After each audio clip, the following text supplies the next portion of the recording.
ஃபைனலா tourist family படம் வந்து ரிலீஸ் ஆகிடுச்சு. நம்ம சசிகுமார் அண்ட் சிம்ரனோட நடிப்புல ஷியான் ரால்டன் மியூசிக்கல் சொந்தமா பல ஷார்ட் பிலிம்ஸை எடுத்து இப்ப தமிழ்ல ஒரு அறிமுக டைரக்டரா இருக்கிற அபிஷன் ஜீவித் அவருடைய டைரக்ஷன்ல ரிலீஸ் ஆகிற முதல் படமான இந்த டூரிஸ்ட் ஃபேமிலி படம் எப்படி இருக்குதுன்னு கேட்டீங்கன்னா, சிம்பிளா சொல்லணும்னா இந்த வருஷத்துல இப்ப வரைக்கும் வந்த படங்கள்ல இந்த படம் one of the best feel good மூவினே சொல்லலாம். இதுக்கு முன்னாடி ரிலீஸ் ஆன நீக், அதாவது நிலவுக்கு என்மேல் என்னடி கோபம், அந்த படம் வந்து ரொமான்டிக் அண்ட் காமெடி கலந்த ஒரு ஃபீல் குட்டான ராம்காம் மூவியா இருக்கும்னு சொல்லி தான் விட்டாங்க. பட் அந்த படத்தை பார்த்த அப்புறம் ஃபீல் குட்ங்கிறதெல்லாம் தாண்டி ஒரு கட்டத்துக்கு மேல நம்ம மனநலம் பாதிக்கப்படுற மாதிரி தான் இருந்துச்சு. லிட்டரலி அது நிலவுக்கு என்மேல் என்னடி கோபம் கிடையாது, தனுஷுக்கு நம்ம மேல என்னடா கோபம் அப்படிங்கிற மாதிரி தான் இருந்துச்சு. சோ அந்த படத்தை பத்தி நான் பேச விரும்பல. பட் இருந்தாலும் அது ப்ராப்பரான ஃபீல் குட் மூவி எல்லாம் கிடையாது. அந்த வகையில இந்த டூரிஸ்ட் ஃபேமிலி வந்து உண்மையிலேயே நல்லா இருந்துச்சு. ஆரம்பத்துல இந்த படத்தோட டீசர் ட்ரெய்லர்லாம் பார்க்கும்போது ஸ்ரீலங்கன்ஸ் ஈழ தமிழர்களை பத்தி காட்டுறனால கதை வந்து கொஞ்சம் பின்னோக்கி போற மாதிரி தான் இருக்கும்னு நினைச்சேன். அங்கங்க ஒன்னு ரெண்டு காமெடியை பிளேஸ் பண்ணி ஃபுல் எமோஷனலா இருக்க போகுதுங்கிற மாதிரி தான் எதிர்பார்த்தேன். ஈவன் நிறைய பேரும் அதை தான் எக்ஸ்பெக்ட் பண்ணி இருந்தாங்க. பட் இந்த படத்துல இட்ஸ் கம்ப்ளீட்லி டிஃபரெண்ட். நம்ம எதிர்பார்த்ததை விட பல மடங்கு நல்லா இருந்துச்சு. அண்ட் ஒன்னு ரெண்டு விஷயங்களையுமே மாத்தி அமைச்சிருக்காங்க. சோ அதெல்லாம் என்ன ஏது அண்ட் யாரெல்லாம் இந்த படத்தை பார்க்கலாம் அப்படிங்கறத டீடைலா பார்த்துருவோம். சோ வீடியோக்கு ஒரு லைக் போட்டுட்டு வீடியோவை எண்டு வரைக்கும் பாருங்க. நிறைய இன்ட்ரெஸ்டிங்கான டீடைல்லாம் இருக்கும். அனைவருக்கும் வணக்கம் and welcome back to a brand new day of What About இன்று வீடியோ பிடிச்சிருந்தா லைக் பண்ணுங்க. ஃபர்ஸ்ட் ஆஃப் ஆல் இந்த படத்தோட ஸ்டோரி, இப்ப ரீசெண்டா ஒரு 2 வருஷத்துக்கு முன்னாடி ஸ்ரீலங்கால இன்ஃப்ளேஷன் நடந்திருக்கும், எக்கனாமிக் கிரைசிஸ், இந்த பொருளாதார நெருக்கடின்னு சொல்லுவாங்கல்ல, அதுதான். ஏகப்பட்ட குடும்பங்கள் அந்த நெருக்கடியில பாதிக்கப்பட்டு இருக்கும். அதுல ஒரு குடும்பம் தான் நம்ம சசிகுமாரோட ஃபேமிலி. இனி ஸ்ரீலங்கால இருந்தா நம்மளால வாழவே முடியாதுங்கிற ஒரு நிலைமைக்கு தள்ளப்பட்டு வேற வழி இல்லாம ரகசியமா ஒரு கள்ள படகுல ஏறி கடல் வழியா ராமேஸ்வரம் மூலமா இந்தியாக்குள்ள இல்லீகலா வராங்க. குடும்பமா இவங்க மெயினா நம்பி வாரதே நம்ம சசிகுமாரோட ஃப்ரெண்ட் யோகி பாபுவை தான். சோ அவரோட ஹெல்ப் மூலமா ராமேஸ்வரத்துல இருந்து சென்னைக்கு போய் இவங்க ஸ்ரீலங்கனுங்கிற மொத்த ஐடென்டிட்டியுமே மறைச்சு அங்க ஒரு சின்ன காலனில வீடு எடுத்து தங்குறது மட்டும் இல்லாம அங்க இருக்கிற நெய்பர்ஸ் மத்தவங்களோடையும் அப்படியே நல்லா மிங்கிள் ஆகுறாங்க. கொஞ்ச நாள் போக பசங்களும் படிக்க போறது, நம்ம சசிகுமாருக்கும் அந்த காலனிலேயே ஒரு கார் டிரைவர் வேலை கிடைக்கிறதுன்னு சொல்லி சராசரியா ஒரு நார்மலான வாழ்க்கைய ரொம்ப பீஸ்ஃபுல்லா சந்தோஷமா வாழ தொடங்குறாங்க. இது ஒரு பக்கம்னா, இன்னொரு பக்கம் ராமேஸ்வரத்துல சின்னதா ஒரு பாம்பு பிளாஸ்ட் நடக்கும். சோ போலீஸ்லாம் இந்த பாம்பு பிளாஸ்டுக்கும் இந்த ஃபேமிலிக்கும் ஏதாச்சும் லிங்க் இருக்கும், மேபி ஒரு டூரிஸ்ட் ஃபேமிலியா இல்லாம ஒரு டெரரிஸ்ட் ஃபேமிலியா இருக்கலாம்னு சொல்லி நம்ம சசிகுமாரோட ஃபேமிலியை சென்னை ஃபுல்லா தேடிக்கிட்டு இருப்பாங்க. சோ இதுக்கப்புறம் இந்த ஃபேமிலி அடுத்தடுத்து சந்திக்கிற சம்பவங்கள், அதுல இருந்து எப்படி தப்பிக்கிறாங்க, கடைசியில இவ்வளவு நடந்த அப்புறம் திரும்பவும் சொந்த நாடான ஸ்ரீலங்காவுக்கே ரிட்டர்ன் போறாங்களா இல்ல இந்தியாலேயே இருக்காங்களா அப்படிங்கறத சொல்றது தான் இந்த படத்துடைய மீதி கதை. இந்த கான்செப்ட்ல அதிகமா படங்கள் வந்ததில்ல, அதாவது ஸ்ரீலங்கன்ஸ் அவங்களை பேஸ் பண்ணி வந்த படங்கள்.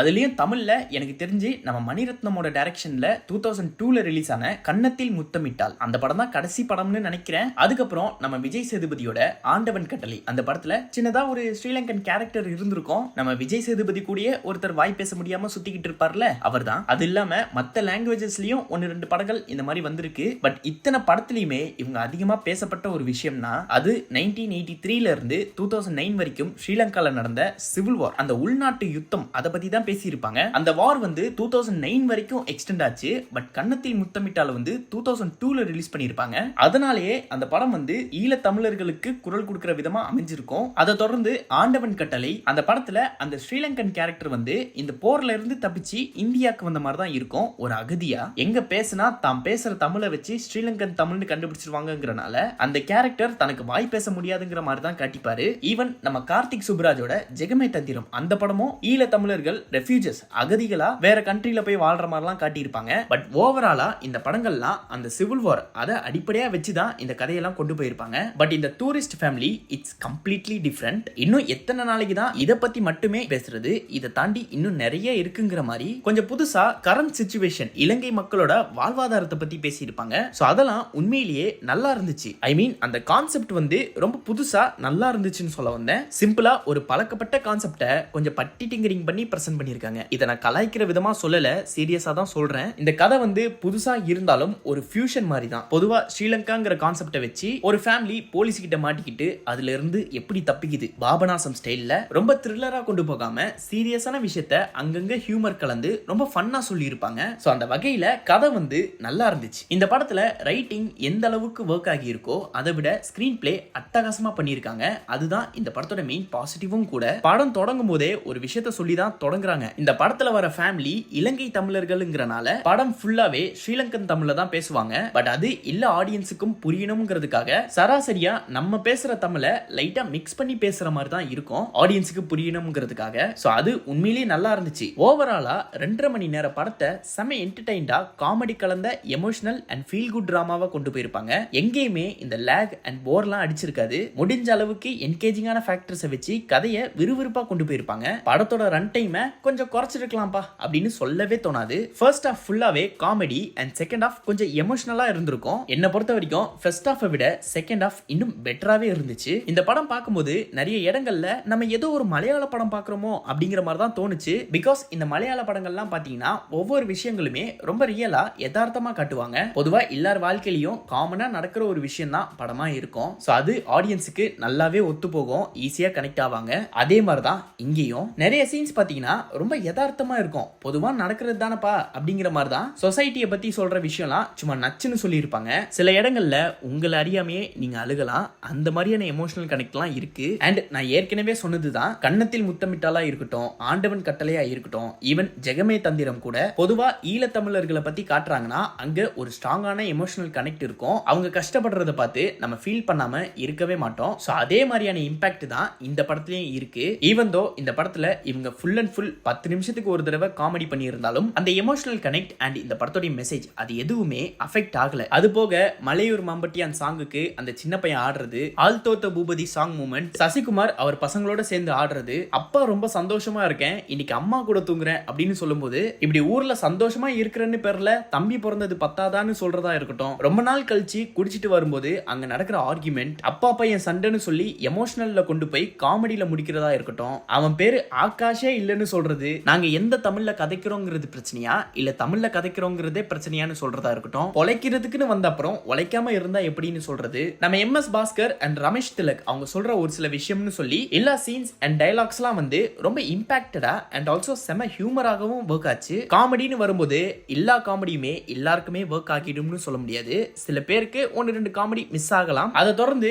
டெக்னிக்கல் வைஸ் பார்த்தா சினிமாட்டோகிராஃபிலாம் உண்மையிலேயே நல்லா இருந்துச்சு. இந்த படத்தோட டைரக்டர் அபிஷன் ஜீவித், அவருக்கு இதுதான் முதல் படம். ஆக்சுவலி ஆரம்பத்துல இந்த படத்தோட கதை வந்து டெக்னிக்கலா ஷார்ட் பிலிமுக்காக எழுதின ஸ்டோரி தான். லேட்டர் இந்த படத்தோட டைரக்டர் அபிஷன் இதை இன்னும் கொஞ்சம் டெவலப் பண்ணி இதை ஒரு ஃபீச்சர் பிலிமா கொண்டு வந்திருக்காரு. சோ ஃபர்ஸ்ட் படத்துக்கே இவ்வளவு ஒர்க்கிங் பண்ணி இருக்கிறது உண்மையிலேயே நல்ல விஷயம். எதுவும் அந்த அளவுக்கு நெகட்டிவா ஃபீல் ஆகல. இந்த படத்துல எல்லாமே ஓகேவா இருந்துச்சு. அதே நேரம் எதுவும் அந்த அளவுக்கு குறையாவும் படல. அண்ட் மியூசிக்னு வரும்போது சியான் ரால்டன் அவர் தான் இந்த படத்துக்கு மியூசிக் பண்ணியிருக்காரு. தமிழ்ல பொதுவா நிறைய ஃபீல் குட் மூவில தலைவனோட மியூசிக் தான் இருந்திருக்கும். குட் நைட், லவ்வர் அந்த மாதிரி. இப்ப இங்க எல்லா சாங்ஸுமே நல்லா இருந்துச்சு. நிறைய இடங்கள்ல கதைக்கு ரொம்ப சப்போர்ட்டிவாவே இருந்துச்சு. அண்ட் பேக்ரவுண்ட் ஸ்கோருமே கூட எதுவும் குறை சொல்ற மாதிரி எல்லாம் இல்ல. பொதுவா அவர் போடுற சாங்ஸா இருக்கட்டும், பிஜிஎம்ஸா இருக்கட்டும், எப்படி இருக்குங்கிறது நம்ம எல்லாருக்கும் தெரியும். ஒரே ஸ்டைல தான் ஃபாலோ பண்ணுவாரு.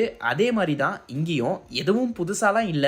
அண்ட் அதே நேரம் எல்லாமே நல்லா இருந்துச்சு. அதை ஃபாலோ பண்ணி காஸ்டிங்னு வரும்போது சசிகுமார் தர்மதாஸ்ங்கிற கேரக்டர் பிளே பண்ணியிருப்பாரு. ஒரு பக்கா குடும்பஸ்தனா இருந்திருப்பாரு. எனக்கு தெரிஞ்சு அயோத்தி படத்துக்கு அப்புறம் பண்ற ஒரு பெஸ்ட் கேரக்டர்னு சொல்லலாம். நடுவுல கருடன் அண்ட் நந்தன் சொல்லி 2 படங்கள் வந்துச்சு. அதுலலாம் ஆஸ் யூஷுவலான பெர்ஃபார்மன்ஸ் தான் கொடுத்திருப்பாரு. ஈவன் கேரக்டர்ஸுமே அந்த அளவுக்கு இருந்திருக்காது. அயோத்தியிலலாம் பாத்தீங்கன்னா நம்ம சசிகுமாருக்கு ஸ்கிரீன் டைம் அண்ட் டயலாக்ஸ்லாம் ரொம்ப கம்மியா தான் இருந்திருக்கும். பட் அந்த கேரக்டர் ரொம்ப ஸ்ட்ராங்கான கேரக்டரா காட்டியிருப்பாங்க. அதே மாதிரி தான் இங்கேயும் பெர்ஃபார்மன்ஸ்ல தலைவன் பட்டைய கிளப்பிட்டாருங்க. பெர்ஃபார்மன்ஸ் மட்டும் கிடையாது, அவர் பேசுற அந்த தமிழுமே கூட ஏற்கனவே சொன்னதுதான். படம் தொடங்கும் போது ஆடியன்ஸுக்கு புரியணும்ங்கறனால நம்ம சராசரியா யூஸ் பண்ற தமிழ மிக்ஸ் பண்ணி பேசுற மாதிரி தான் இருக்கும்னு சொன்னாலும் அது எதுவுமே பார்க்கும்போது தெரியல. ரொம்ப கேஷுவலா பேசுற மாதிரி தான் இருந்துச்சு. நம்ம சசிகுமார் இந்த படத்துக்காக நிறைய ஹார்ட் ஒர்க் அண்ட் எஃபர்ட்லாம் போட்டிருக்காரு. அதெல்லாம் படம் பார்க்கும்போது நல்லாவே ஃபீல் ஆகுது. அண்ட் நம்ம சிம்ரன் வசந்திங்கிற கேரக்டர்ல ஒரு குடும்ப தலைவியா வந்திருப்பாங்க. இவங்களோட பெர்ஃபார்மன்ஸுமே கூட நல்லா இருந்துச்சு. எனக்கு தெரிஞ்சு இவங்களுக்கு இந்த வருஷத்துல வர 2வது படம் இது. ரீசெண்டா நம்ம ஏகேயோட குட் பேட் அக்லில சின்னதா ஒரு கேமியோ பண்ணியிருப்பாங்க. அதை தொடர்ந்து இப்ப இந்த படத்துல ஒரு மெயின் ரோல் பண்றாங்க. இவங்களோட பெர்ஃபார்மன்ஸ்லாம் நல்லா இருந்தாலும் இவங்க கேரக்டருக்கான ரைட்டிங் வந்து போதாதுங்கிற மாதிரி தான் இருக்கும். இன்னும் கொஞ்சம் பெட்டரா கொண்டு போயிருக்கலாமோ அப்படின்னு தோணும். நிறைய சீன்ஸ்ல இவங்களை சுத்தி இருக்கிறவங்களுக்கு அதிகமா ஸ்கோப் கொடுத்த மாதிரி தான் இருக்கும். அதுலயே முக்கியமா சிம்ரன் அண்ட் சசிகுமார் இருக்கிற சீன்லாம் பாத்தீங்கன்னா நம்ம சசிகுமாரோட பெர்ஃபார்மன்ஸ் அண்ட் அவர் கேரக்டருக்கான ரைட்டிங் வந்து இவங்க கேரக்டரை டாமினேட் பண்ற மாதிரி தான் இருக்கும். சோ இது ஒரு சின்ன நெகட்டிவா இருக்கு. இவங்க 2 பேர் போக இந்த படத்துல இருக்கிற இன்னொரு முக்கியமான கேரக்டர் அவன் தான் இந்த படத்துடைய இன்னொரு பாசிட்டிவ்னே சொல்லலாம். இந்த படத்துல வந்த அந்த சின்ன பையன் முள்ளிங்கிற கேரக்டர், எனக்கு தெரிஞ்சு இந்த பையனை நம்ம விஜய் சேதுபதியோட காத்து வாக்குல 2 காதல் அந்த படத்துல குட்டி ராம்பாவா வந்திருப்பான். அதுக்கப்புறம் இப்பதான் பாக்குறேன் இந்த படத்துல எத்தனை கேரக்டர் இருந்தாலும் சரி இவனோட கேரக்டர் மட்டும் மறக்கவே முடியாதுங்கிற அளவுக்கு எழுதியிருப்பாங்க. சிம்பிளா இந்த படத்தோட ஷோ ஸ்டீலர்னே சொல்லலாம். தெரி படத்தோட டைலாக் பேசுறது, ஓணம் வாழ்த்துக்கள் சொல்றது, போலீஸ் ஜீப்ல உட்காந்துக்கிட்டு நாய்க்குட்டியை பத்தி பேசுறது, அப்பாவா இருந்தாலும் மகனா இருந்தாலும் எமோஷனல் ஒண்ணுதானேன்னு சொல்றதா இருக்கட்டும். இனி இந்த பாட்டை கேட்டா ஏன் ஞாபகம் தானே வரும்னு சொல்லி பயபுல பெர்ஃபார்மன்ஸ்ல அடிச்சு தொச்சு தும்சம் பண்ணிட்டாப்ல. இந்த பையனோட நடிப்பு வந்து ரொம்ப யதார்த்தமா இருக்கும். போற போக்குல ஒரு காமெடியை அடிச்சு விட்டு போற மாதிரி தான் இருக்கும். படம் ஃபுல்லாவே எல்லா ஆடியன்ஸுமே செமையா சிரிக்க வச்சிருப்பான். ஏற்கனவே ஒரு பக்கம் நம்ம யோகி பாபு ரொம்ப நாள் கழிச்சு காமெடி பண்றாரு, அது பத்தாதுன்னு அவரை விட ஒரு படி மேல அவரையே தூக்கி சாப்பிடுற அளவுக்கு இந்த பையன் செம்மையா என்டர்டெயின் பண்ணியிருக்கான். ஃபியூச்சர்ல இந்த பையன் இன்னும் நிறைய படங்கள்ல வருவான்னு நினைக்கிறேன். அதுக்கு இந்த படம் ஒரு எடுத்துக்காட்டா இருக்கும். அண்ட் இவங்களை தாண்டி இந்த படத்துல நடிச்சிருக்கிற மத்த ஆர்டிஸ்ட், மூத்த மகனா வந்த மிதுன் ஜெய்சங்கர், எம்.எஸ். பாஸ்கர், ரமேஷ் திலக், பகவதி பெருமாள், இளங்கோ குமரவேல்னு சொல்லி எல்லாருமே கொடுத்த ரோல பக்காவா பிளே பண்ணிருப்பாங்க. யாருமே ஓவர் பிளே பண்ணல. அது போக எல்லா கேரக்டர்ஸுமே ப்ராப்பரா யூஸ் பண்ணிருப்பாங்க. எல்லாருக்குமே ஒரு அளவுக்கான இம்பார்ட்டன்ஸா கொடுத்திருப்பாங்க. எந்த கேரக்டரும் வந்ததும் தெரியல போனதும் தெரியலங்கிற மாதிரிலாம் இல்ல. அதை தொடர்ந்து இந்த படம் யாரெல்லாம் பார்க்கலாம் அப்படின்னு கேட்டீங்கன்னா, இது முழுக்க முழுக்க ஃபேமிலி ஆடியன்ஸுக்காகவே எடுக்கப்பட்ட படம். 18+ ஆன அடல்ட் கண்டென்ட்லாம் இருக்காது. ஈவன் டபுள் மீனிங் டயலாக்ஸ் கூட எதுவும் இல்ல. சோ குழந்தைங்களுமே தாராளமா பார்க்கலாம். இந்த படம் ஒன் டைம் வாட்ச்லாம் கிடையாதுங்க, எத்தனை முறை வேணும்னாலும் பார்க்கலாம். நிறைய ஃபன் எலிமெண்ட்ஸ்லாம் இருக்கு. ஈவன் எமோஷனல் கனெக்ட்டுமே. முக்கியமா அந்த சின்ன பையனோட பெர்ஃபார்மன்ஸுக்காகவே இதை திருப்பி திருப்பி பார்க்கலாம். அந்த அளவுக்கு நல்லா இருக்கு. அண்ட் நான் ஆரம்பத்திலே சொன்ன மாதிரி இந்த படம் இந்த வருஷத்துல வந்த one of the best feel good and comedy entertainer மூவியா இருக்கும். அந்த வகையில இந்த படத்துக்கு நான் கொடுக்கிற ரேட்டிங் 5க்கு 4. Therefore that's it. இந்த வீடியோ உங்களுக்கு பிடிச்சிருந்தா லைக் பண்ணுங்க, ஷேர் பண்ணுங்க. அண்ட் இந்த படத்தை பத்தின கருத்துக்கள் ஏதாச்சும் இருந்ததுன்னா அது கமெண்ட்ல சொல்லுங்க. இன்னொரு நாளைக்கு உங்களை ஒரு பிராண்ட் நியூ டேல வந்து சந்திக்கிறேன். அது வரைக்கும் நான் உங்களிடமிருந்து விடைபெறுகிறேன். டாடா பாய். See you.